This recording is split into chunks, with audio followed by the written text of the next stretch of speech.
அப்படின்னா இந்த பின்னை இனிஷியலைஸ் பண்ணுறது, எந்த பின் வந்து அவுட்புட்டாக இருக்கலாம், எந்த பின் வந்து இன்புட்டாக செட் பண்ணுறது, இந்த மாதிரி இதெல்லாமே வந்து அதில் இருக்கும். ஏதாவது ஃபங்க்ஷன்ஸ்னா கூட நீ அந்த வாய்ட் செட்டப்பில் எழுதிக்கலாம்.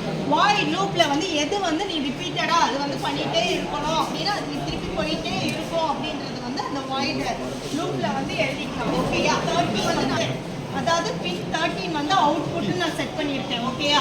அதாவது இங்கே இருக்கிற வெறும் 13 நான் பண்ணால் டிஜிட்டல் பின் அது. சரியா? 13க்கு முன்னாடி அனலாக் பின். ஓகேயா? நீ வந்து இப்போ வந்து ஒரு சென்சார்லேருந்து இன்புட் எடுக்கிறனால அது எல்லாமே அனலாக். ஏதோ சாஃப்ட்வேர் நம்ம இன்ஸ்டால் பண்ணிப்போம். ஆர்டினோ 64. அந்த சாஃப்ட்வேர் பேர் என்ன? ஆர்டினோ. இல்ல இது ஆர்டினோ ஐடி. ஓகேயா?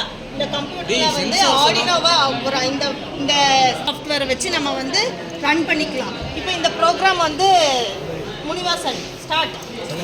ஓகே, இப்போ நம்ம ஃபர்ஸ்ட் பார்க்க நான் சென்சாரை வந்துட்டு கனெக்ட் பண்ணி அதை ஒரு சென்சார்ஸ், லைட்ஸ் எரிய வைக்கிறது, மானிட்டர் ஆன் பண்ணுறது. அதான் இது பஸ்ஸில் இந்த லாரியில் வைப்பாங்க. எஸ்டி நம்ம பஸ்ஸெல்லாம் பார்த்துருவாங்க, ஊர் பேரில் ஓடுங்க. அது வந்து எவ்வளோ நேரம்னா 5000 போட்டுக்கோங்களா. அதை வந்து என்ன அப்படின்னா 5000 அப்படின்றது 5 செகண்ட்ஸ் வந்து ஆன்ல இருக்கணும்.